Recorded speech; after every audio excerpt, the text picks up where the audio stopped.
নমস্কাৰ স্বাগতম জনাইছো আজি আমাৰ বিশেষ অনুষ্ঠান শিল্পীৰ মনৰ কথালৈ আজি মই উৎপলে এনে এডোখৰ জেগাত আছো আজি আমি এন নিউজৰ ষ্টুডিঅ'ৰ মঞ্চত নাই আজি আমি সেউজীয়াৰ মাজত আছো পাহাৰৰ মাজত আছো মাতৃভূমিৰ মাজত আছো প্ৰাকৃতিক পৰিৱেশৰ মাজত আছো হয়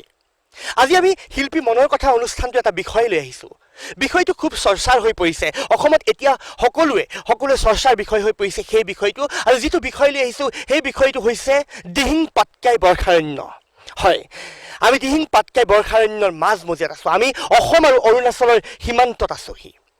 মোৰ তলেদি এখন গৈছে দিৰক নৈ এই দিৰক নৈ আমি ওপৰত আছো আমি আমাৰ কেমেৰা পাৰ্চন সকলোখিনি আমি দেখাবলৈ এবাৰ অনুৰোধ জনাইছো আমি বৰ্তমান ক'ত উপস্থিত আছো হয় আজি আমি শিল্পী মনৰ কথা অনুষ্ঠানটোত আমি এই কাৰণে আজি বিষয় এটা লৈ আহিছো যে যিটো বিষয় এতিয়া চৰ্চা হৈ পৰিছে আৰু আমি সেই সকলোখিনি কথা পাতি যাম আমি গোটেই সকলোখিনি বিষয়ে আমি জানিম আৰু আমি আপোনালোককো জনাম আমাৰ লগত আছে মাঘেৰিটাৰ এজন সাংস্কৃতিক কৰ্মী এজন সাহিত্য অনুৰাগী এজন ৰাজনীতিবিদ এজন খেলুৱৈ এজন প্ৰকৃতি প্ৰেমী আমি তেওঁৰ পৰা আমি সকলোখিনি কথা জানিম হয় আমাৰ লগত কোন আছে এতিয়াও আপোনালোকে উৎকণ্ঠা হৈ আছে হয় আমাৰ লগত আছে সকলোৰে চিনাকি সকলোৰে পৰিচিত অসমৰ এজন বিশিষ্ট ব্যক্তি হল মনোৰঞ্জন বৰগোহাঁইদেৱ হয় আমি মনোৰঞ্জন বৰগোহাঁইদেৱৰ লগত আমি কথা পাতি যাম এই আধা ঘণ্টা সময় আমি কথা পাতি যাম আমি মনোৰঞ্জন দাক স্বাগতম জনাইছোঁ আজি আমাৰ বিশেষ অনুষ্ঠান শিল্পী মনৰ কথালৈ আৰু আমি শিল্পী মনৰ কথাত আজি এটা বিষয় লৈছোঁ দিহিং পাটকাই আমি প্ৰথমতে আপোনাৰ পৰিচয় জানি ল'ব বিচাৰিছোঁ আমি অসমবাসী ৰাইজক আপোনাৰ পৰিচয় প্ৰথম জনাই ল'ব বিচাৰিছোঁ আপোনাৰ পৰিচয় ধন্যবাদ উৎপল মোৰ নাম মনোৰঞ্জন বৰগোহাঁই মই মাৰ্ঘেৰিটাৰ বাসী মই অসম প্ৰদেশ কংগ্ৰেছ কমিটিৰ উজনি অসমৰ দায়িত্বপ্ৰাপ্ত এগৰাকী মুখপাত্ৰ লগতে মই দীৰ্ঘদিন ধৰি সাহিত্য সংস্কৃতি ক্ৰীড়াৰ লগতো জড়িত হৈ আহিছোঁ আৰু প্ৰকৃতিৰ প্ৰতি মোৰ এক দুৰন্ত প্ৰেম আছে হয় আমি গম পাইছোঁ যিহেতু আমি ইমান এটা দূৰ আমি প্ৰায় 15-20 কিলোমিটাৰ দুৰ্গম পথ এটা অতিক্ৰম কৰি আহি আমি অসম আৰু অৰুণাচলৰ সীমান্তত আমি উপস্থিত হৈছোঁহি এতিয়া মই জানিব বিচাৰিম বা আমি অসমৰ ৰাইজে জানিব বিচাৰিব প্ৰথম কথাটো হৈছে আমি যিহেতু দিহিং পাটকাই পূব দিশত আমি ৱাইল্ড লাইফ চেঞ্চুৰীত আমি উপস্থিত হৈছোঁহি প্ৰথম আমি জানিব বিচাৰিছোঁ ৱাইল্ড লাইফ চেঞ্চুৰীৰ বিষয়ে আমি অলপ আপোনাৰ পৰা জানিব বিচাৰিছোঁ আৰু অসমৰ ৰাইজেও আপোনাৰ পৰা কিছু নজনা কথা জানিব বুলি মই ভাবিছোঁ ধন্যবাদ উৎপল দিহিং পাটকাই ৱাইল্ড লাইফ চেঞ্চুৰীৰ বিষয়ে ক'বলৈ যোৱাৰ আগতে যি দুটা শব্দ আমি উচ্চাৰণ কৰি আছোঁ দিহিং পাটকাই এই বিষয়ে মই অকণমান কৈ ল'ব বিচাৰিছোঁ তোমালোকে দেখিছা হৌৱা পাটকাই পৰ্বত এই পাটকাই পাহাৰ আৰু এই পৰ্বতটো আমাৰ অৰুণাচল প্ৰদেশৰ আমাৰ মাৰ্ঘেৰিটা মহকুমাৰ একেবাৰে পূব প্ৰান্তৰ পৰা এনেকৈ দিহিং নৈৰ দাঁতিয়ে বিয়পি গৈ আমাৰ ডিব্ৰুগড় জয়পুৰৰ পৰা আমাৰ পুৰণা শিৱসাগৰ জিলাৰ সোণাৰী চৰাইদেউ পাহাৰলৈকে এই পাহাৰ বিস্তৃত হৈ আছে আৰু এই পাটকাই পাহাৰৰ চৰণভূমি স্পৰ্শ কৰিয়েই বৈ গৈছে ঐতিহাসিক বুঢ়ী দিহিং নদী আৰু এই নদীৰো আকৌ এটা ৰহস্য আছে এই বুঢ়ী দিহিং নদীত আহি পৰিছে অৰুণাচলৰ দুখনকৈ খৰস্ৰোতা পাহাৰীয়া নদী এখন হ'ল ডায়ুন আৰু আনখন হ'ল নামচিক এই দুয়োখন নদী লগ লাগি নদিহিং নাম লৈ বুঢ়ী দিহিঙত পৰিছে আৰু আমাৰ এই মহকুমাটোত মাৰ্ঘেৰিটা বিধানসভা সমষ্টিৰ মাৰ্ঘেৰিটাৰ নগৰৰ মাজেদি বৈ যোৱা এই বুঢ়ী দিহিং নৈখনত তিৰাপ নৈ সংলগ্ন হৈছে আৰু এইখন যে তোমালোকে দেখিছা এইখন হ'ল দিৰক নৈ আৰু এই দিৰক নৈয়ে সিটো পাৰে দক্ষিণ পাৰে অৰুণাচল প্ৰদেশ আৰু এই পাৰে অসম আমি এতিয়া অসম অৰুণাচলৰ সীমান্তৱৰ্তী এই দিৰক নদীৰ ওপৰত আমি থিয় হৈ আছোঁ বাৰ্তালাপ কৰিছোঁ আৰু ইয়াৰ পৰা 17 কিলোমিটাৰ ভিতৰলৈ সোমাই গ'লে অৰুণাচল প্ৰদেশৰ দেওমালী নামৰ এখন সৰু চহৰ পায় আৰু এখন তিৰাপ ডিষ্ট্ৰিক্ট আমি আছোঁ এতিয়া তিনিচুকীয়া ডিষ্ট্ৰিক্ট মাৰ্ঘেৰিটা মহকুমা মাৰ্ঘেৰিটা বিধানসভা সমষ্টিৰ দক্ষিণ প্ৰান্তত আৰু এই জেগাটোৱে হৈছে আমাৰ বহু চৰ্চিত Dihing Patkai wild life century একেবাৰে পূব প্ৰান্ত ইয়াৰ পৰাই দিহিং পাটকাই বন্যপ্ৰাণী অভয়াৰণ্যখন আৰম্ভ হৈছে প্ৰকৃতাৰ্থত দিহিং পাটকাই বৰ্ষাৰণ্যখনৰ বন্যপ্ৰাণী অভয়াৰণ্যখনৰ জন্ম বৃত্তান্ত বহুত বেছি পুৰণা নহয় ইয়াত আমি এই দিৰক বনাঞ্চল আৰু আপাৰ দিহিং বনাঞ্চল আৰু মাকুমপানী বনাঞ্চল আৰু ডিব্ৰুগড় জিলাৰ ডিব্ৰুগড় বন সংমণ্ডলৰ ফৰেষ্ট ডিভিজনৰ আণ্ডাৰত জয়পুৰ বনাঞ্চলৰ এই 4খন বনাঞ্চলৰ প্ৰায় 120 বৰ্গ কিলোমিটাৰ সাঙুৰি এই বৃহৎ অঞ্চলটোৱে হৈছে দিহিং পাটকাই বন্যপ্ৰাণী অভয়াৰণ্য আৰু এইখনক অভয়াৰণ্য হিচাপে স্বীকৃতি দিয়া হৈছিলে 2004 চনত যেতিয়া আমাৰ মাননীয় মুখ্যমন্ত্ৰী তৰুণ গগৈ ডাঙৰীয়াৰ চৰকাৰ আছিল অসমত আৰু সেই সময়ত অসমৰ বন মন্ত্ৰী আছিলে মাৰ্ঘেৰিটাৰ বিধায়ক শ্ৰদ্ধেয় প্ৰদ্যুৎ বৰদলৈ ডাঙৰীয়া তেখেতৰ পৃষ্ঠপোষকতাতে 2004 চনৰ বোধ কৰোঁ 24 জুন তাৰিখে এই 4খন বনাঞ্চলক সাঙুৰি এই বুঢ়ীদিহিঙৰ পাৰে পাৰে এই জৈৱ বৈচিত্ৰতাৰে ভৰপূৰ বিভিন্ন বন্যপ্ৰাণীৰে ভৰপূৰ বিভিন্ন পখিলা ফুল বিভিন্ন বৈচিত্ৰময় জৈৱ বৈচিত্ৰতাৰে ভৰপূৰ এই অঞ্চলটোক দিহিং পাটকাই বন্যপ্ৰাণী অভয়াৰণ্য হিচাপে স্বীকৃতি দিয়া হৈছিলে আৰু সি 1972 যিখন ফৰেষ্ট এক্ট মতে সুৰক্ষিত হৈ আছে এতিয়া কথাটো হ'ল যে আমাৰ এইটো যিটো বিতৰ্ক চলি আছে দিহিং পাটকাই বৰ্ষাৰণ্যৰ বুকুত কয়লাৰ মুক্ত খননক লৈ যিটো বিতৰ্ক চলি আছে আচলতে কয়লাৰ মুক্ত খননটো এই অঞ্চলত হোৱা নাই সেইটো হৈ আছে আমাৰ ইয়াৰ পৰা নাতি দূৰত যিটো চালেকি এলিফেণ্ট ৰিজাৰ্ভ ফৰেষ্ট বুলি কয় তাত হৈ আছে সেইটো আমাৰ ডিগবৈ বন সংমণ্ডলৰ অধীনৰে এটা প্ৰস্তাৱিত সংৰক্ষিত বনাঞ্চল আৰু লগতে এলিফেণ্ট ৰিজাৰ্ভ ফৰেষ্ট হিচাপে অসম চৰকাৰে 2003 ইয়াক স্বীকৃতি দি থৈছে সেইটো এটা বেলেগ মেটাৰ এতিয়া মই ক'ব খুজিছোঁ যে এই দিহিং পাটকাই যিটো ৱাইল্ড লাইফ চেঞ্চুৰী ইয়াৰ বৈচিত্ৰতাটোৰ বিষয়ে মই অকণমান কৈ ল'ব বিচাৰিছোঁ যে ইয়াত প্ৰায় 45টা প্ৰজাতিৰ মেমেলিয়ান মানে স্তন্যপায়ী প্ৰাণী আছে হাতী আছে ৰয়েল বেংগল টাইগাৰ আছে বাৰ্কিং ডিয়েৰ আছে ফ্লাইং স্কুৱাৰিল আছে হিমালয়ান ব্লেক বিয়েৰ আছে তাৰোপৰি আমাৰ ইয়াত হাতীটো কথাই নাই যিটো আমি এছিয়ান এলিফেণ্ট বুলি কওঁ এইটো আমাৰ ইয়াত যথেষ্ট পৰিমাণে পৰ্যাপ্ত পৰিমাণে পোৱা যায় তাৰোপৰি ইয়াত আছে তোমাৰ প্ৰায় 120 প্ৰজাতিৰ বিভিন্ন ধৰণৰ ৰেপটাইলছ উইথ তোমাৰ কিং কোব্ৰা ৰক পাইথনকে আদি কৰি প্ৰায় 120টা প্ৰজাতিৰ ৰেপটাইলছ বা সৰীসৃপ আছে ঠিক তেনেকৈ ইয়াত 320 প্ৰজাতিৰ ওখ চাপৰ বিভিন্ন ধৰণৰ মূল্যৱান আৰু উদ্ভিদ আছে গছ গছনি আছে তাৰপিছত তোমাৰ ইয়াত প্ৰায় 300-350 প্ৰজাতিৰ বিভিন্ন ধৰণৰ পখিলা আছে তাৰোপৰি ইয়াত তোমাৰ 120টামান প্ৰজাতিৰ অৰ্কিড পাবা তাৰে এটা অৰ্কিড যিটোক আমি ফক্স টেইল বুলি কওঁ উৎপল সেই ফক্স টেইলটোক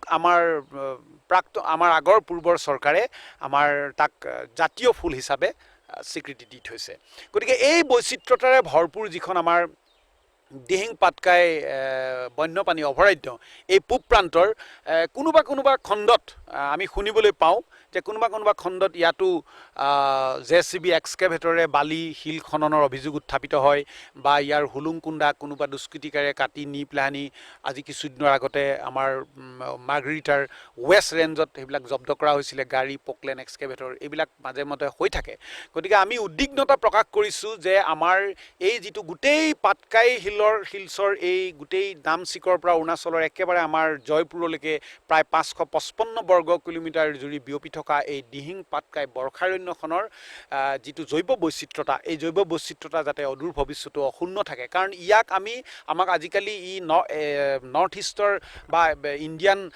ইষ্ট এমাজন বুলি কোৱা হয় তুমি জানা আৰু আমাৰ এই গোটেই অঞ্চলটোলৈ প্ৰচুৰ অক্সিজেনৰ যোগান ধৰে প্ৰকৃতিবিদসকল আৰু ইক'লজিষ্টসকলে কোৱা মতে ইয়াৰ পৰা এই বৰ্ষাৰণ্যখনৰ পৰা আমাৰ 30 পৰা 35% অক্সিজেন আমাক যোগান ধৰে গতিকে স্বাভাৱিকতে এতিয়া যিটো হাৰত গ্লোবেল ৱাৰ্মিং হৈছে যিটো হাৰত ডিফৰেষ্টেশ্যন হৈছে যিটো হাৰত ছইল এয়াৰ পানী সকলোতে প্ৰদূষণ সৃষ্টি হৈছে এই বিশ্বায়নৰ ধামখুমীয়াত গতিকে আমি এনেধৰণৰ জৈৱ বৈচিত্ৰতাৰে ভৰপূৰ এই বিনন্দীয়া প্ৰকৃতিৰ ৰং ৰূপ ৰস আমি ইয়াক সংৰক্ষণ কৰাৰ সময় আহি পৰিছে আৰু সেইলৈ আমি সাম্প্ৰতিক যিটো পৰিস্থিতি হৈ আছে ডিফৰেষ্টেশ্যনৰ আৰু বৰ উদ্বিগ্নতাৰ বিষয় এইটো যে যোৱা 5টা বছৰত বহুত বেছি হাৰত অসমত বনাঞ্চল ধ্বংস হৈছে গতিকে আমি এজন প্ৰকৃতি প্ৰেমী হিচাপে এজন সচেতন নাগৰিক হিচাপে এই গোটেই বিষয়টোত মই যথেষ্ট উদ্বিগ্নতা প্ৰকাশ কৰিছোঁ উৎপল হয় আমি কথা পাতি থাকিম আহক আমি অকণমান আগবাঢ়ি গৈ থাকোঁ যিহেতু আমি আজি কথা পাতিম আধা ঘণ্টা সময় আমি আপোনাৰ লগত কথা পাতিম বহুতো নজনা কথা জানিম যিহেতু বহুতে বহুত ভাগে কৈ আছে আজি দিহিং পাটকাইৰ বিষয়ে কোনোবাই একো গম নোপোৱাকৈ বহুত ভাগে ছ'চিয়েল মিডিয়াত লিখি আছে সেইকাৰণে আমি আপোনাক আজি আধা ঘণ্টা সময় লৈ আহিছোঁ আচলতে দিহিং পাটকাইখন আচলতে কি হ'ব বিচাৰিছে কি হ'বলৈ গৈ আছে সেই সকলোখিনি কথা আমি জানি যাম আৰু আমি আপোনালোককো জনাইছোঁ যিহেতু ব্ৰাজিলৰ 2020ত আমাজন জুই লাগি ধ্বংস হৈ গৈছিল আৰু পূবৰ আমাজন 2020ত কিন্তু আমাৰ বিপদ ঘণ্টা আহি আছে দিহিং পাটকাইলৈ আমি সকলোখিনি কথা পাতিম তেখেতৰ সৃষ্টিৰাজিৰ বিষয়ে জানিম তেখেত এজন অভিনেতা আমি তেখেতৰ বিষয়ে আমি তাতো জানিম সংলাপ শুনিম কি বহুতো আমি কথা পাতি যাম আমি আপোনালোকে চাই থাকক আমাৰ এই আজি আধা ঘণ্টাৰ শিল্পী মনৰ কথা অনুষ্ঠানটো আৰু আজি আমি এটা বিষয় লৈ আহিছোঁ এটা গুৰুত্বপূৰ্ণ বিষয় লৈ আহিছোঁ দিহিং পাটকাই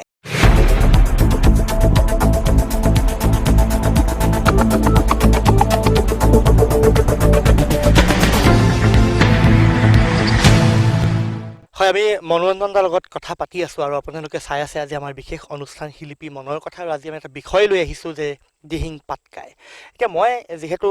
আপোনাৰ পৰা জানিব বিচাৰিছোঁ যদি খনন হয় যদি দিহিং পাটকাই খনন হয় তেতিয়া দিহিং পাটকাই আটাইতকৈ ডাঙৰ পৰিৱৰ্তনটো কি হ'ব পাৰে নাই ইয়াতে কথাটো এনেকুৱা হৈছে খনন বুলি ক'লে দুই প্ৰকাৰৰ খনন এটা হ'ল মুক্ত খনন বা অপেন কাষ্ট মাইনিং আৰু এটা হ'ল আণ্ডাৰগ্ৰাউণ্ড মাইনিং যিটো খনি ভূগৰ্ভৰ তললৈ গৈ কৰে এতিয়া ব্ৰিটিছে আৰু কোল ইণ্ডিয়াই কয়লা খনাটো এতিয়া নতুন কথা নহয় সেইটো 1819 চেঞ্চুৰীৰ পৰাই ইয়াত যেতিয়া ইষ্ট ইণ্ডিয়া কোম্পানীৰ যেতিয়া আহিছিলে তেওঁলোকে AR&T company Assam railways and trading company নাম দি তেওঁলোকে ইয়াত কয়লাৰ সন্ধান পাইছিলে আৰু তেওঁলোকে তেতিয়া এই ভূগৰ্ভৰ পৰা খনিবিলাক উলিয়াইছিলে তাৰ দুটা কাৰণ আছিলে প্ৰথম কথাটো হ'ল ইয়াৰ যিটো বায়'ডাইভাৰ্চিটি হটস্পট যিটো জৈৱ বৈচিত্ৰতা ইয়াৰ পাহাৰ ইয়াৰ পৰ্বত ইয়াৰ জান জুৰি কোনো ধৰণৰ যাতে অসুবিধা নহয়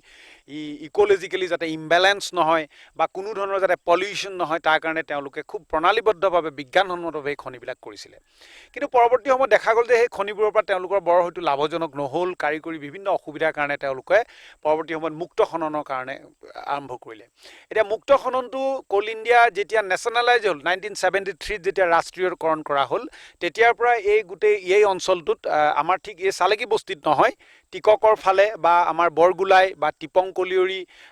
এইবিলাকৰ ভিতৰুৱা অঞ্চলত কোল ইণ্ডিয়া লিমিটেডে মুক্ত খনন কৰি আহিছে আৰু মুক্ত খননৰ ফলত আমাৰ ইয়াত বহুত ক্ষতি হৈছে হয় মুক্ত খননৰ ফলত আমাৰ পাৰিপাৰ্শ্বিকতালৈ এটা ভাবুকি আহিছে বিশেষকৈ ডাউন ষ্ট্ৰীমত তলত সমতল ভূমিত থকা আমাৰ গাঁও বস্তিবিলাকৰ জুৰিবিলাক লেতেৰা হয় পানীবোৰ লেতেৰা হৈছে ইয়াত বায়ু প্ৰদূষণ হৈছে ইয়াত এয়াৰ পলিউশ্যন হৈছে আৰু লাহে লাহে গ্ল'বেল ৱাৰ্মিং যিটো হেতু হৈছে গতিকে আমাৰ বিভিন্ন দল সংগঠন বা আমাৰ যিসকল এখেতসকলৰ এই বস্তিৰ গাঁওবুঢ়া ডাঙৰীয়াকে মুখ্য কৰি এই বস্তিৰ যিসকল ইণ্ডিজিনিয়াছ পিপুল এইটো এতিয়াৰ নহয় তেওঁলোকে পুৰুষে এই বস্তিত আছে যিসকল আমাৰ নিজৰ ট্ৰাইবেল জনগোষ্ঠী আমাৰ নিজৰ ভাই ককাইৰ দৰে আমি যুগ ধৰি মিলি আছোঁ তেখেতসকলে যিবিলাক অঞ্চলত বসবাস কৰি আছে তেখেতসকলৰ খেতি বাতি কৰা ঝুম খেতি কৰা এই গোটেই বিষয়টোলৈ এটা ভাবুকি আহিছে গতিকে মই ব্যক্তিগতভাৱে মই মুক্ত খননৰ বিৰোধিতা কৰোঁ আৰু যদিহে নৰ্থ ইষ্ট কোলফিল্ডছটো জীয়াই থাকিব লাগে উদ্যোগটো জীয়াই ৰাখিব লাগে তেতিয়াহ'লে মই আগতেও কৈছোঁ যে যেতিয়া প্ৰধানমন্ত্ৰী মোদী ডাঙৰীয়াই যেতিয়া মেক ইন ইণ্ডিয়াৰ কথা কয় ষ্টাৰ্টআপ ইণ্ডিয়াৰ কথা কয়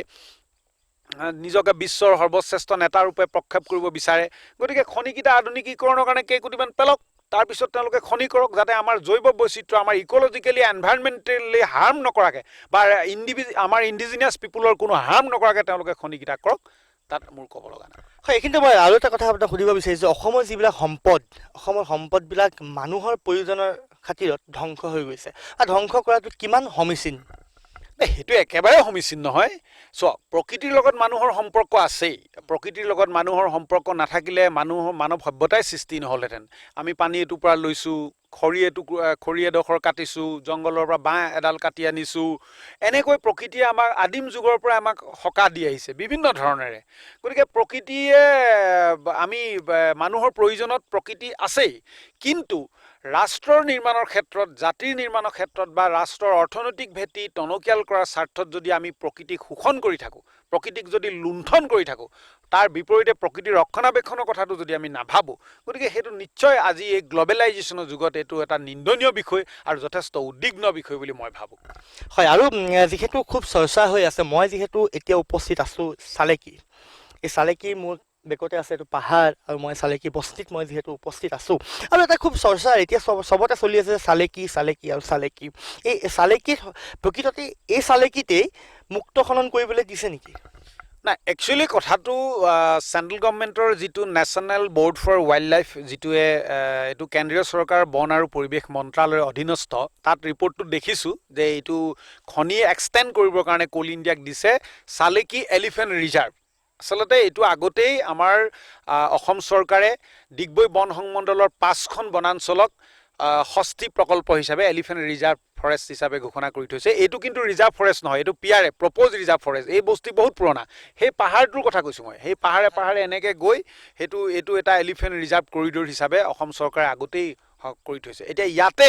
খনি দুটা দিছে কিন্তু ইয়াতে বুলি নহয় এই চালেকি বস্তিটোৰ ওপৰতে যে খান্দিব বা কৰিব সেইটো নহয় অলৰেডি টিককত তেওঁলোকে কৰি টিককলৈকে বিয়পি আছে টিকক পাহাৰলৈকে গতিকে সেইফালৰ পৰাও কৰিব পাৰে বা ইয়াতো যদি কৰে সেই কথাটো এতিয়া ক্লিয়াৰ আমি ইমান আগতীয়াকৈ ক'ব নোৱাৰোঁ হয় আমি টিকক পাহাৰত আমি ইতিমধ্যে আমি দেখিছোঁ আমি বহুতকেইটা ভিজুৱেল দেখিছোঁ যেনেকৈ মুক্ত খনন হৈ আছে আমি দেখিছোঁ আৰু এতিয়া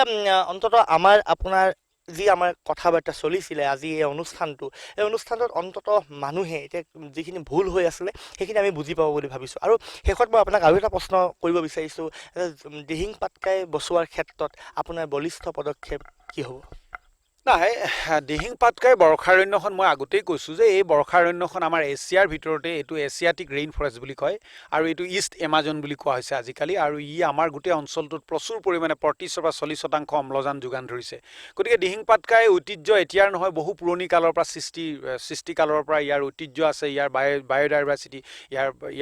ইয়াৰ জৈৱ বৈচিত্ৰতা আছে আৰু অকল সিমানেই নহয় ইয়াত বিভিন্ন ভাষা ভাষী জাতি ধৰ্ম গোষ্ঠী মানুহে বসবাস কৰি আহিছে গতিকে এই ঠাইটুকুৰা এটা সুকীয়া মৰ্যাদা আছে অসম তথা উত্তৰ পূবত বা উজনি অসমত গতিকে আমি ইয়াক ৰক্ষা কৰাটো মোৰে বুলি নহয় মই ভাবোঁ প্ৰতিজন সচেতন নাগৰিকৰ দায়িত্ব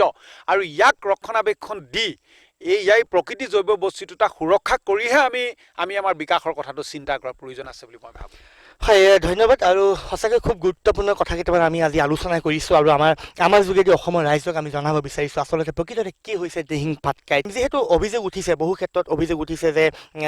মানে কংগ্ৰেছৰ দিনত ধৰক ইলিগেলভাৱে কয়লা খান্দিছে বা বিজেপিৰ দিনত ইলিগেলভাৱে খান্দিছে বা বহুত দল সংগঠনে এই ক্ষেত্ৰত বহুত কথা উলিয়াইছে এই ক্ষেত্ৰত আপুনি কি ক'ব এজন আপুনি সক্ৰিয় হিচাপে আপুনি কি ক'ব নাই চোৱা উৎপল কথাটো এইটো আনে আনৰ গাত দুখ জাপি দিয়া বা কথা নহয় যিটো ৰিয়েল মই যিটো জানো আৰু ইয়াত ইমান বছৰ আছোঁ কথাটো হ'ল কি যে এটা পাহাৰ আমাৰ এই গোটেই পাহাৰটোৰ প্ৰকৃতিৰ ভাণ্ডাৰ কয়লাৰ ভাণ্ডাৰ এইটো কোনো MLA মন্ত্ৰীয়ে লাঠি লৈ ৰখি নাথাকে যেতিয়া কাৰোবাৰ প্ৰয়োজন হয় ইয়াত নিবনুৱা ডেকা ল'ৰা থাকে তো কোনোবাই পুলিচ হওক ফৰেষ্ট হওক কাৰোবাক মেনেজ কৰি পেলাই 2-4 গাড়ী কয়লা চুৰ কৰি আগতে ক'ৰবাত বিক্ৰী কৰিছিলে কিন্তু তাৰ কাৰণে তেওঁলোকে আকৌ পলাই থাকিব লগা হৈছিলে আত্মগোপন কৰিব লগা হৈছে কোৰ্টত তেওঁলোকৰ ওপৰত কেছ জাপি দিয়া হৈছিলে গাড়ী জব্দ কৰি দিয়া হৈছিলে আমাৰ দিনত তেনেকৈ 2-4টা চুৰি কেছ নোহোৱা নহয় সেইটো আমি অস্বীকাৰ নকৰোঁ কিন্তু কথাটো হৈছে উদ্বিগ্নতাৰ বিষয়টো এইটোৱে হৈছে যে যোৱা 5টা বছৰত অসমৰ বিশেষকৈ আমাৰ এই অঞ্চলত যিটো হাৰত ডিফৰেষ্টেশ্যন হৈছে মানে বনাঞ্চল বিশেষকৈ সংৰক্ষিত বনাঞ্চল কয়লাৰ মুক্ত খননৰ ফলত বেআইনীভাৱে মুক্ত খননৰ ফলত যিটো হাৰত ধ্বংস হৈছে ই যথেষ্ট উদ্বিগ্নৰ বিষয় আৰু সেইখিনি চাবৰ কাৰণে যিবোৰ অঞ্চলত ইয়াত নহয় যিবোৰ অঞ্চলত কয়লাৰ অবৈধ কাৰবাৰবোৰ হৈছে বুলি অভিযোগ হৈছে তালৈ গ'লে সৰজমিন তদন্ত কৰিলে তোমালোকে জল পটপটকৈ দেখা পাবা এতিয়া কথাটো হ'ল বহু লোকে কৈ আছে যে 2003 চনৰ পৰা নৰ্থ ইষ্ট কোলফিল্ডছ উত্তৰ পূব কয়লা ক্ষেত্ৰ অবৈধভাৱে কয়লা খনি চলাই আছে গতিকে তেতিয়া কংগ্ৰেছৰ চৰকাৰ আছিলে ৰাজ্যত কেন্দ্ৰত কংগ্ৰেছৰ চৰকাৰ আছিলে গতিকে বহু লোকে আওপকীয়াকৈ পলিটিকেলি বেনিফিট ল'বৰে বা ৰাজনৈতিক উদ্দেশ্য প্ৰণোদিতভাৱে গোটেই দুখটো আমালৈ ঠেলি দিছে ইয়াৰ গ্ৰাউণ্ড ৰিয়েলিটিটো কথাটো কি ইয়াৰ গ্ৰাউণ্ড ৰিয়েলিটিটো কথাটো হ'ল এইটোৱেই যে যেতিয়া 1973 যেতিয়া নৰ্থ ইষ্ট কোলফিল্ডছক আছাম ৰেলৱেজ এণ্ড ট্ৰেডিং কোম্পানীক যেতিয়া নেশ্যনেলাইজ কৰা হ'ল তাৰ পৰা তেওঁলোকক ভাৰত চৰকাৰে 30 বছৰ এই খনি লিজত দিয়ে খনিৰ লিজটো এটা বেলেগ পাৰ্ট আৰু ফৰেষ্ট ক্লিয়াৰেন্সটো এটা বেলেগ পাৰ্ট আৰু খনিটোতো আৰু জংঘলতে থাকিব সেইটোতো আৰু হাইৱে ওপৰত আৰু বিল্ডিঙৰ ওপৰততো নাথাকে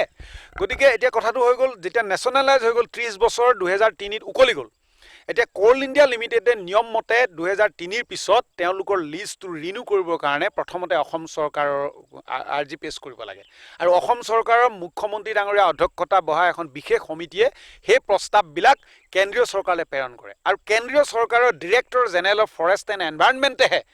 যিকোনো ধৰণৰ কেন্দ্ৰীয় চৰকাৰৰ সংস্থা বা ঔদ্যোগিক প্ৰতিষ্ঠানক খনি আহৰণ কৰিবৰ কাৰণে অনুমতি প্ৰদান কৰে। অসম চৰকাৰৰ সেইটো কৰ্তৃত্ব নাই, কিন্তু অসম চৰকাৰে প্ৰপ'জেলটো পঠাই দিয়ে। এতিয়া কথাটো হ'ল কোল ইণ্ডিয়া লিমিটেডে নাজানো কিহৰ কাৰণে সেইটো তেওঁলোকৰ আভ্যন্তৰীণ বিষয়। কোল ইণ্ডিয়া লিমিটেড কেন্দ্ৰীয় চৰকাৰ তত্বাৱধানত চলা এটা ঔদ্যোগিক প্ৰতিষ্ঠান, ইয়াত অসম চৰকাৰ বিশেষ ভূমিকা নাথাকে। খালি অসমৰ বুকুত হোৱাৰ কাৰণে তেওঁলোকে অসম চৰকাৰক এটা ৰয়েলিটি দিয়ে আৰু অসম চৰকাৰৰ পৰা প্ৰপ'জেলটো কেন্দ্ৰীয় চৰকাৰলৈ পঠাই দিয়ে। তেওঁলোকৰ দায়িত্ব সিমানতে, অসম চৰকাৰৰ দায়িত্ব সিমানতে শেষ। এতিয়া কথাটো হ'ল 2003 চনৰ পিছত কোল ইণ্ডিয়াই ৰিনিউ কাৰণে এপ্লাই কৰিব লাগিছিলে, কিন্তু নকৰিলে। কি কাৰণে নকৰিলে সেইটো তেওঁলোকৰ বিষয়। তেওঁলোকৰ প্ৰশাসনিক দক্ষতাৰ অভাৱ আছিলে বা তেওঁলোকৰ নেগলিজেঞ্চ, তেওঁলোকৰ অৱহেলা, যি কাৰণত নহ'ল। তেওঁলোকে সেইটো এপ্লাই কৰিছে 2012 চনত। যেতিয়া অসম চৰকাৰে দেখিলে যে এওঁলোকে এতিয়া এপ্লাই কৰিছে, ইমান বছৰ এপ্লাই নোহোৱাকৈ তেওঁলোকে খনিটো চলালে, তেতিয়া তেওঁলোকক প্ৰায় 33 কোটি টকা অসম চৰকাৰে পেনাল্টি মানে দিছে, ফাইন ভৰাইছে। তেতিয়া এই পেনাল্টিটো নল'বৰ কাৰণে যিহেতু কোল ইণ্ডিয়া তেতিয়া লষ্টত চলি আছে, তেওঁলোকৰ কৰ্মচাৰীক দৰমহা দিবলৈ এটা সমস্যাৰ সন্মুখীন যেতিয়া হৈছিলে, তেতিয়া তেওঁলোকে কেন্দ্ৰীয় চৰকাৰক এটা আৰ্জি পেছ কৰিলে যে আমাক 33 কোটি টকা এই পেনাল্টিটোৰ পৰা ৰেহাই দিয়ক। গতিকে কেন্দ্ৰীয় চৰকাৰে পুনৰ বিবেচনাৰ কাৰণে বিষয়টো থলে আৰু সেই বিষয়টো এতিয়াও বিবাদমানেই হৈ আছে। গতিকে এনেকুৱা কথা নহয় যে কংগ্ৰেছৰ দিনত ইলিগেল হৈছিলে,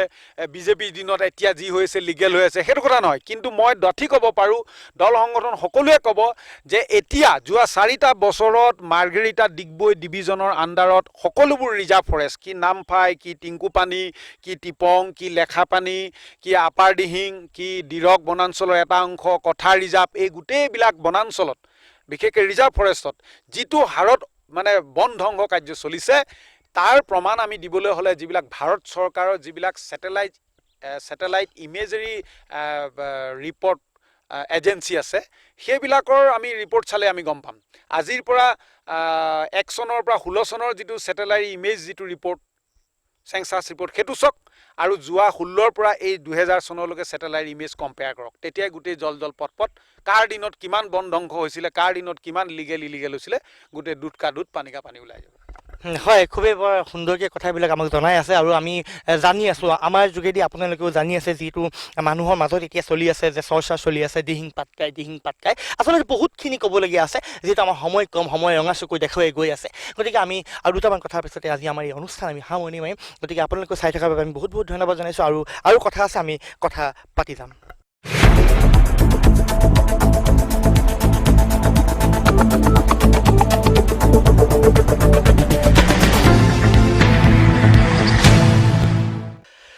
হয়, যিহেতু আমি আজি কথা পাতি আছিলোঁ, আমি আধা ঘণ্টা সময় কথা পাতিছোঁ। আজি আমাৰ শিল্পী মনৰ কথা অনুষ্ঠানটোত আমি কথা পাতি আছোঁ মনোৰঞ্জন দাৰ সৈতে। আৰু বৰ্তমান আমি এতিয়া উপস্থিত হৈছোঁ দিহিং পাটকাইত। আমি যিহেতু আমি কথা পাতি আছোঁ আৰু আমি একেবাৰে মাজমজিয়াত আছোঁ আৰু ইমানেই ভয়ানক, ইমানেই ভয় লগা এখন ডাঠ হাবিৰ মাজত আছোঁ। মই বেছিকৈ আপোনালোকক কথাও ক'ব পৰা নাই, যিহেতু কোনফালৰ পৰা কেতিয়া বন্যপ্ৰাণী আহি উপস্থিত হ'বহি আমি দেখা নাই। আমাৰ চাৰিওফালে আমাৰ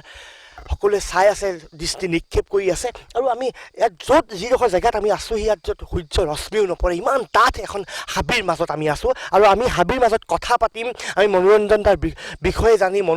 মনোৰঞ্জন দাৰ অনুভৱ জানিম, মনৰ অনুভৱ জানিম, কেনেকুৱা লাগিছে আজি আমাৰ এই পৰিৱেশটোত আমি কথা পাতিছোঁ। যিহেতু আমি হয়তো চাগে এনেকুৱাও হ'ব পাৰে আৰু দিহিং পাটকাই চাগে আমি নেদেখিবও পাৰোঁ।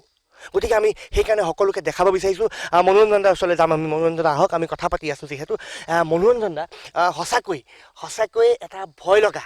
এখন আমি খুব ডাঠ হাবিৰ মাজত আছোঁ। কোনোদিন নেদেখা এখন হাবিৰ মাজত আছোঁ আৰু কোনোদিন এনেকুৱা পৰিৱেশত আহি উপস্থিত হোৱা নাছিলোঁ। যিহেতু মনোৰঞ্জন দা এজন অভিনেতা, আপোনাৰ জীৱনত আটাইতকৈ ভাল লগা এটা সংলাপ আমাক লাগে। অকণমান গৰম হ'লে ভাল, যিহেতু ভয় লাগি আছে, অলপ ভয় ভাঙিবৰ বাবে এটা সুন্দৰ এটা সংলাপ শুনো আপোনাৰ পৰা। উৎপল, মই মঞ্চ অভিনয় খুব কম কৰিছোঁ, কিন্তু মই অসমৰ আমাৰ যিটো লোক সংস্কৃতি বা লোককলা, ভাওনা বুলি কয়, মই বহুত অভিনয় কৰিলোঁ। ইয়াৰে মই সৰ্বাধিক 21 বাৰ দুৰ্যোধনৰ চৰিত্ৰত অভিনয় কৰিছোঁ। কংস আৰু ৰাৱণ, দুৰ্যোধন, এইবিলাক চৰিত্ৰত মই অভিনয় কৰি ভাল পাওঁ। আৰু অন্যান্য চৰিত্ৰতো অভিনয় কৰিছোঁ। মঞ্চতো মই ৰূপালিম, ভোগজৰা, জেৰেঙাৰ সতী, এইবিলাক নাটত অভিনয় কৰিছিলোঁ। এতিয়া বহুত দিন অভিনয় জগতত সক্ৰিয়ভাৱে নাই, তথাপি মই প্ৰিয় চৰিত্ৰ মোৰ মানে মই যিটো সংলাপ কৰি মই খুব ভাল পাওঁ, এইটো হ'ল দুৰ্যোধনৰ চৰিত্ৰ।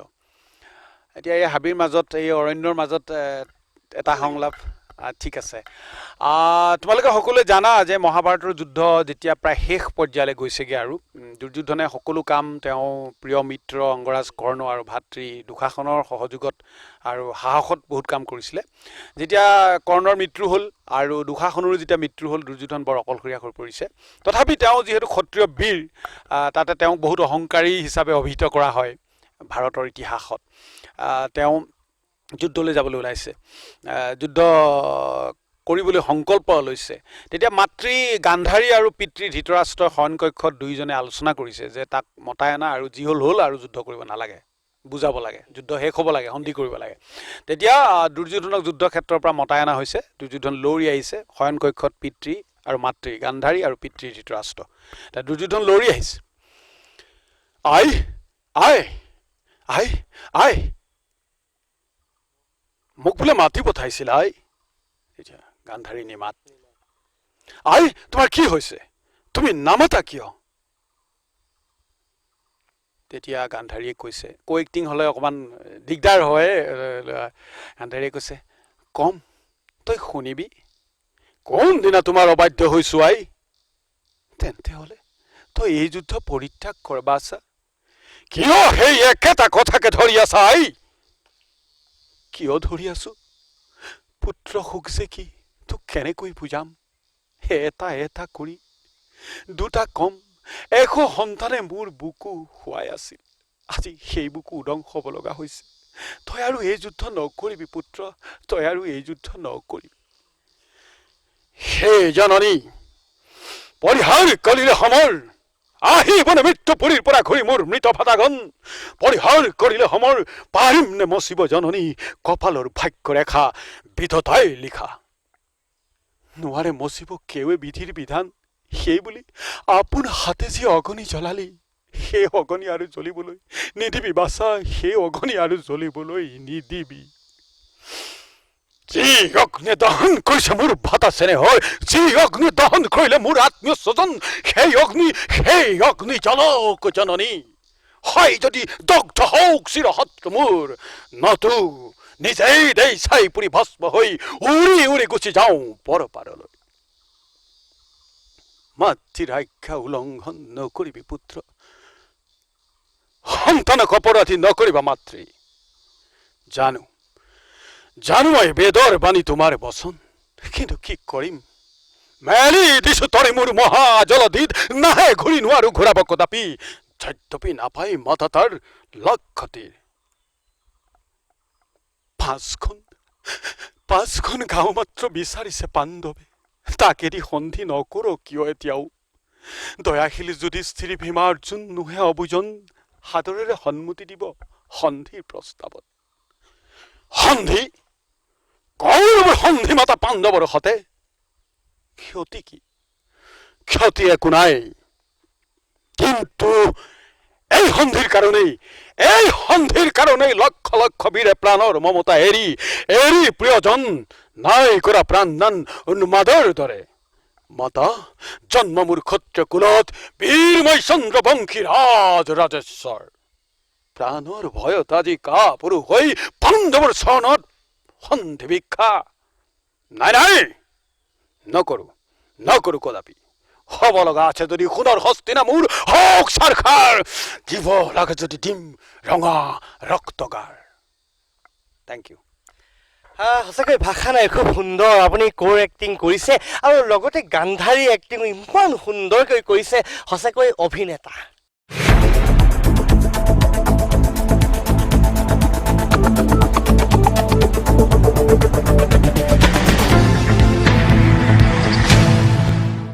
আপোনালোকক ইতিমধ্যে জনাইছোঁ আজি আমাৰ শিল্পী মনৰ কথা অনুষ্ঠানৰ বিষয় হৈছে দিহিং পাটকাই আৰু এই দিহিং পাটকাই আমি বৰ্তমান উপস্থিত হৈছোঁ ইমানেই এখন অতব্য অৰণ্য য'ত জয়াল হৈ আছে খুব ভয় লগা চাৰিওফালে কেৱল চৰাই চিৰিকটি জন্তুৰ মাত আমি দেখাব বিচাৰিছোঁ আমাৰ কেমেৰা পাৰ্চন বিপিনে দেখাব আমি কেনেদৰে দিহিং পাটকাইলৈ আমি আহি আছোঁ আৰু আমি ইতিমধ্যে আমি অতব্য অৰণ্যত সোমাইছোঁ খুব খুব ভয় লগা পৰিস্থিতি, যিহেতু তাৰ মাজতো আমি আপোনালোকক দেখাব বিচাৰিছোঁ দিহিং পাটকাই। আৰু এখন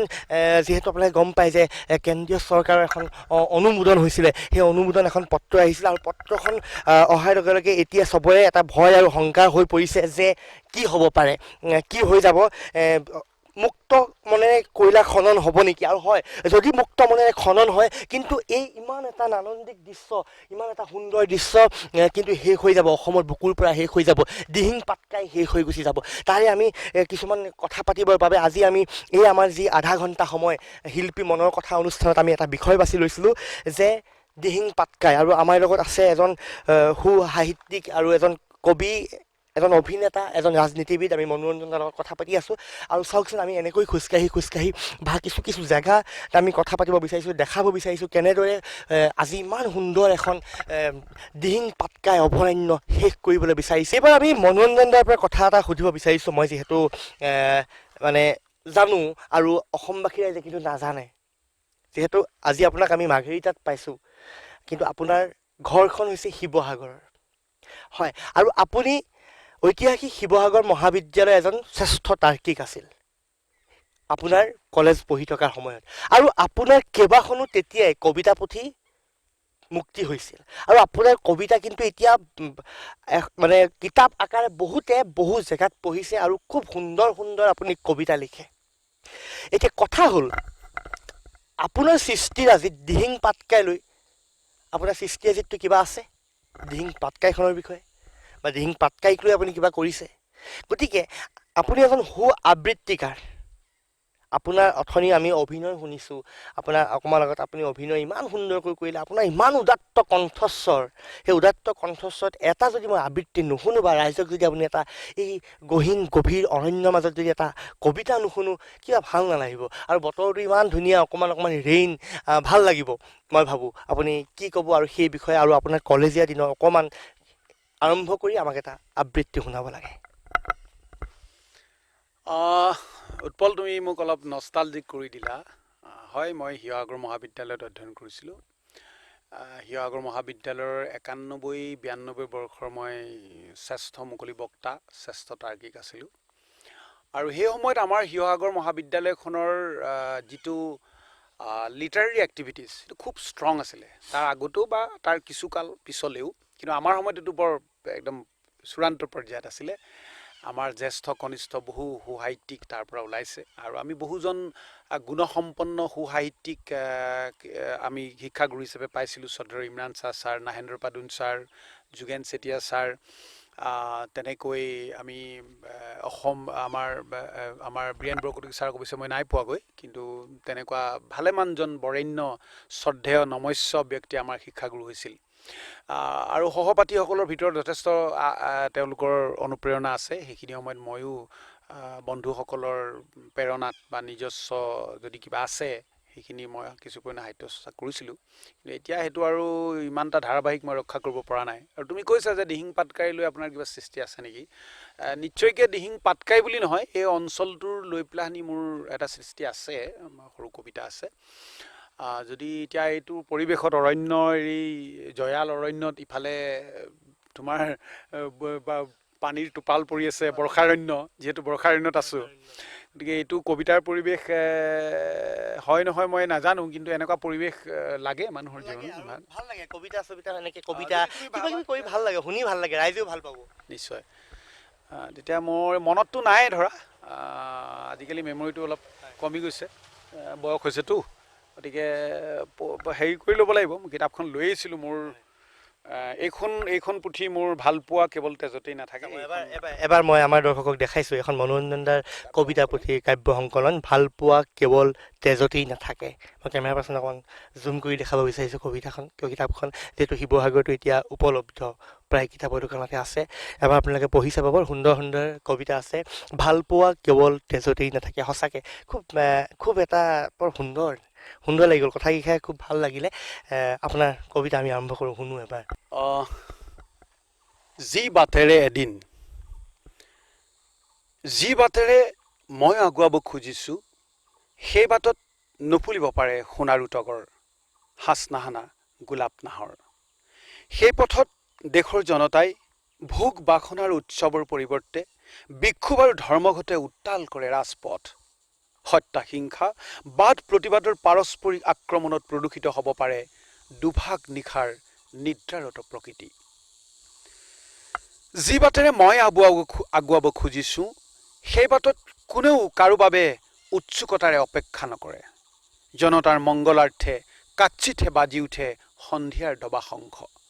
মন্দিৰৰ ঘণ্টাৰ দৰে বাজি নুঠিবও পাৰে বুকুৰ ঘণ্টা প্ৰিয়জনৰ বাবে হৃদয়হীন বিনিময়েৰে আপ্যায়িত হ'ব পাৰে সমৰ্পিত হিয়া মন যি বাটেৰে মই আগুৱাব খুজিছোঁ সেই বাটত বৰ সংগোপনে পতা হয় লোভ আৰু প্ৰলোভনৰ কুৰিহতীয়া জাল শত্ৰুৰ শিবিৰত অহৰ্নিশে উদ্যত হৈ থাকে ঘৃণা আক্ৰোশৰ ধৰাল চুৰি বিষাক্ত বিশ্বকৰ প্ৰসাৰিত দুবাহুত বন্দী হ'ব পাৰে প্ৰেমাকুল অনুৰাগী তথাপি এই বাটেৰেই মই আগুৱাব লাগিছোঁ এখোজি দুখোজি কৰি ক্ৰমে ক্ৰমে আন্ধাৰ নাখি এদিন যি বাটেৰে আহিছিল মোৰ আজু ককাহঁত দুৰ্গম অৰণ্যৰ ভয়াল ৰাতিৰ বুকু ভেদি মুংদুনৰ দেশলৈ অৰ্কৰ ঠিকনা বিচাৰি সেউজীয়া সপোন বুটলি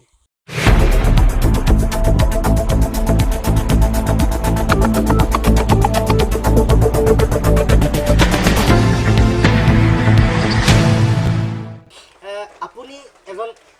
খেলুৱৈ আপুনি ক্ৰীড়া জগতৰ লগত আপুনি জড়িত এজন ব্যক্তি গতিকে তাৰ বিষয়ে আমি অকণমান সুধিব বিচাৰিছোঁ মই শৈশৱৰ পৰাই ক্ৰীড়াৰ প্ৰতি খেল ধেমালিৰ প্ৰতি মোৰ দুৰ্বলতা আছিল আৰু নিৰ্দিষ্টকৈ মই বিশেষ কোনো ক্ৰীড়াত বিশেষ পাৰদৰ্শিতা দেখুৱাবলৈ সক্ষম নহৈছিলোঁ অৱশ্যে কিন্তু পৰৱৰ্তী সময়ত মই ইয়াত এই মাৰ্ঘেৰিটাত এগৰাকী ক্ৰীড়া সংগঠক হিচাপে মই কাম কৰিছিলোঁ আৰু আমাৰ মাৰ্ঘেৰিটা যিখন জিলা ক্ৰীড়া সংস্থা মাৰ্ঘেৰিটা ডিষ্ট্ৰিক্ট স্পৰ্টছ এছ'চিয়েশ্যনৰ মই একেৰাহে 3 বছৰ ৱৰ্কিং প্ৰেচিডেণ্ট আৰু এবছৰ জেনেৰেল ছেক্ৰেটাৰী হিচাপে মই কাম কৰি ইয়াৰ এই অঞ্চলটোৰ চুকে কোণে সোমাই থকা যিবিলাক ক্ৰীড়া প্ৰতিভা আছে যুৱ প্ৰতিভা সেইবিলাক উলিয়াই অনাৰ ক্ষেত্ৰত মই নিজকে নিয়োজিত কৰিছিলোঁ আৰু সৰুতে মই উৎপল মই মাৰ্চেল আৰ্টৰ প্ৰতি খুব দুৰ্বল আছিলোঁ লুকাই চুকৈ কলেজত পঢ়ি থাকোঁতে তেতিয়া ব্ৰুচলি চিনেমা চাইছিলোঁ তাত নিজকে ব্ৰুচলি বনাবলৈ খুব মন আছিলে সেইটোতো আৰু ভবাৰ দৰে ইমান উজু কথা নহয় তেতিয়া তোমালোক চাগে খুব সৰু তোমালোক মনত আছে নাই নাজানো আমাৰ শিৱসাগৰত তেতিয়া নৱজ্যোতি লাহন বুলি এজন ডেকা মানে মাৰ্চেল আৰ্ট তেওঁ তেতিয়া হেৰিয়ত এইটো তোমাৰ মাদ্ৰাছত তেওঁ তেতিয়া ইঞ্জিনিয়াৰিং পঢ়িছিলে ইঞ্জিনিয়াৰিং পঢ়ি আহি তেওঁ কোৰিয়ান কাৰাটে যিটো টাং শ্বুডু বুলি কয় কোৰিয়ান কাৰাটে ব্লেক বেল্ট লৈ তেওঁ শিৱসাগৰলৈ আহিছিলে তেওঁ তাতে ৰংপুৰত এটা ক্লাব কৰিছিলে আৰু সেই ক্লাবত আমি তেওঁৰ ক্লাবত সদস্য ভৰ্তি হৈছিলোঁ ময়ো তাতে তেওঁ প্ৰথমতে মই মাঞ্চুৰিয়ান কুম্ফু শিকিছিলোঁ তাৰপিছত পৰৱৰ্তী সময়ত কোৰিয়ান কাৰাটে মই তেওঁৰ ওচৰত আমাৰ এটা গ্ৰুপ আছিলে আমি শিকিছিলোঁ প্ৰায় 5 বছৰমান আমি এই কলাৰ অনুশীলন কৰিলোঁ গ্ৰুপ কৰি তাৰপিছত যেতিয়া আমি কলেজ পাৰ হ'লোঁ যেতিয়া স্নাতক ডিগ্ৰী ল'লোঁ লৈ গোটেইবোৰ আমি অ'ত সিঁচৰিত হৈ পৰিলোঁ পঢ়িবলৈ গ'ল কোনোবা চাকৰি বাকৰি বিচাৰি গ'ল এতিয়া আমাৰ গুৰু নৱজ্যোতি লাহন তেওঁ চাকৰি সন্ধানত বেলেগ জেগালৈ গুচি গ'ল গতিকে আমি গোটেই আমাৰ সপোনবোৰ আধৰুৱা হ'ল কোনোবাই পিছত হয়তো এই কলাৰ ব্লেক বেল্ট ডিগ্ৰী ল'লে কোনোবাই তাতকৈ ওপৰলৈ গ'ল এনেকৈ গ'ল তো মোৰো এই কলাৰ ব্লেক বেল্ট ডিগ্ৰী লোৱাটো খুব ইচ্ছা এটা আছিল থাকি গ'ল সপোন হৈ থাকি গ'ল কিন্তু আজি যোৱা 2017 চনৰ কোন মাহ মই নাম ডেটটো পাহৰিছোঁ হঠাৎ মই গুৱাহাটীত পাই গ'লোঁ আমাৰ দেৱজিৎ গগৈ বুলি মোৰ এটা ভাই আমাতকৈ জুনিয়ৰ কিন্তু দেৱজিৎ গগৈ কোৰিয়ান কাৰাটে এতিয়া ব্লেক বেল্ট 5th ডান তেওঁ এতিয়া গুৱাহাটীত এষ্টাব্লিছ হ'ল তেওঁ গুৱাহাটীত কেইবাখনো স্কুল খুলিছে কোৰিয়ান কাৰাটে তেওঁ এজন এতিয়া তেওঁ আমাৰ ITF টাং শ্বুডু স্পৰ্টছ এছ'চিয়েশ্যনৰ তেওঁ নৰ্থ ইষ্টৰ চিফ টেকনিকেল ডাইৰেক্টৰ হিচাপে কাম কৰি আছে তো দেৱজিতক মই পাই গ'লোঁ দেৱজিত মোৰ ভাই লগৰ তাতে দেৱজিত এজন খুব কৃতি খেলুৱৈ তেওঁ পাই গ'লোঁ তেওঁ ক'লে যে মনোৰঞ্জন দা আপুনিতো এটা সময়ত এইটো খেলিছিলে সমৰ কলাত আছিলে আপুনি এতিয়া আহক আকৌ টাং শ্বুডুলৈ ঘূৰি আহক আপোনাৰ সপোনটো পূৰ কৰক ক'লোঁ ভাই এতিয়া মোৰ 50 হওঁ মই এইটো বয়সত সম্ভৱ জানো বোলে এভৰিথিং ইজ পচিবল কিয় নহয় মানুহৰ উইল পাৱাৰটোহে লাগে তো সি ক'লে ঠিক আছে আপুনি হেৰি কৰক মই জুনিয়ৰ ইনষ্ট্ৰাক্টৰ আমাৰ মানসজ্যোতি কোঁৱৰ বুলি এজন আছে তেওঁক পঠাই দিলে মই সমৰ কলা পুনৰ আকৌ প্ৰশিক্ষণ আৰম্ভ কৰিলোঁ প্ৰায় এবছৰ দিন কঠোৰ অনুশীলন আৰু পৰিশ্ৰমৰ অন্তত আমাৰ যোৱা 2017 চনৰ জুন মাহত আমাৰ হেৰিয়ত জুনত নহয় চৰি মাৰ্চ মাহত আমাৰ উত্তৰাখণ্ডৰ মৌচুৰীত আমাৰ অল টাংচুডু স্পৰ্টছ ফেডাৰেশ্যন অফ ইণ্ডিয়াৰ আমাৰ নেশ্যনেল ছেমিনাৰ আছিলে তাত মই অংশগ্ৰহণ কৰিছিলোঁ আৰু তাত মই ব্লেক বেল্ট পৰীক্ষাত সুখ্যাতিৰে উত্তীৰ্ণ হৈ ব্লেক বেল্ট প্ৰথম ডিগ্ৰী ল'বলৈ সক্ষম হ'লোঁ আৰু এতিয়া মই আছাম টাংচুডু স্পৰ্টছ এছ'চিয়েশ্যন আছাম ব্ৰাঞ্চৰ সভাপতি হিচাপে কাম কৰি আছোঁ আৰু আমাৰ এইটো ITF টাংচুডু যিটো কোৰিয়ান কাৰাটে এইটো আমাৰ স্কুল গেমছ ফেডাৰেশ্যন অফ ইণ্ডিয়াৰ এফিলিয়েটেড আৰু আমাৰ অলিম্পিক এফিলিয়েশ্যনৰ কাৰণে আমি কাম কৰি আছোঁ হয় খুবেই সুন্দৰ আৰু আমাৰ ফালৰ পৰাও আপোনাৰ সুস্বাস্থ্য কামনা কৰিছোঁ সদায় সুন্দৰভাৱে থাকক আপুনি ইমান মানে কি আৰু আপুনি যিহেতু কৈ গ'ল যে 50 এইটো ইমান হেণ্ডচম গতিকে সদায় এনেকৈ ৰাখক আৰু শেষত আমাৰ এটাই কথা আমাৰ এন নিউজৰ তৰফৰ পৰা আপোনাক বহুত বহুত ধন্যবাদ জ্ঞাপন কৰিছোঁ যিহেতু আপুনি আমাৰ লগত ইমানখিনি আপোনাৰ সময় দিলে গতিকে আমি আপোনালৈ বহুত বহুত ধন্যবাদ জ্ঞাপন কৰিলোঁ আৰু আপুনি শেষত কি ক'ব মই তোমালোককো এন নিউজ আৰু তোমালোকৰ আটাইকেইজন কৰ্মকৰ্তা বিপিন আমাৰ জান্তু আমাৰ পিটিকন তোমালোক যিকেইজন আহিছা সুদূৰ শিৱসাগৰৰ পৰা তোমালোকে দুদিন ধৰি এই বিভিন্ন অঞ্চলত ঘূৰিছা ইমান প্ৰতিকূল বতৰকো নেওচি ইমান দুৰ্গম ঠাইত তোমালোকে বাতৰি সংগ্ৰহ কৰিছা তোমালোকৰ নিষ্ঠা দেখি মোৰো ভাল লাগিছে আৰু মই যিমানখিনি পাৰোঁ তোমালোকক দিলোঁ বা যিটো মই যিকণ জানো বুলি ভাবোঁ আৰু মোৰ সকলোখিনি কথাই যে একেবাৰে শিলৰ ৰেখা তেনেকুৱা কথাও নহয় মোৰো ভুল ভ্ৰান্তি থাকিব পাৰে গতিকে তোমালোকলৈও মোৰ ফালৰ পৰা বিশেষ বিশেষ ধন্যবাদ আৰু কৃতজ্ঞতা জনালোঁ আৰু তোমালোকৰ যিটো চেনেল তোমালোকৰ উন্নতি হওক আৰু তোমালোকে আগুৱাই যোৱা অসমীয়া মানুহৰ ৰাইজৰ কাৰণে অসমৰ কাৰণে সদায় মাত মাতা আৰু মানুহৰ হৃদয় জয় কৰা মোৰ শুভকামনা থাকিল হয় ধন্যবাদ আপোনালোকে চাই আছে আজি এই আধা ঘণ্টাৰে আপোনালোকে শিল্পীৰ মনৰ কথা অনুষ্ঠানটি আৰু শিল্পীৰ মনৰ কথাত আমি আজি মনোৰঞ্জনদাৰ লগত কথা পাতি আছিলোঁ আজি এটা আমি বিষয় লৈ আহিছিলোঁ দিহিং পাটকাই আৰু আপোনালোকে সকলোৱে গম পালে ইতিমধ্যে যে আচলতে দিহিং অভয়াৰণ্যখনত দিহিং পাটকাইখনত কি হৈ আছে আৰু আমি এনেকৈ খবৰ কিছুমান লৈ আহিম গতিকে আপোনালোকে চাই আছে আজি আমাৰ এই অনুষ্ঠান সত্য নিষ্ঠা সততাৰে প্ৰতিপল ৰাইজৰ কাষত এন নিউজ 24x7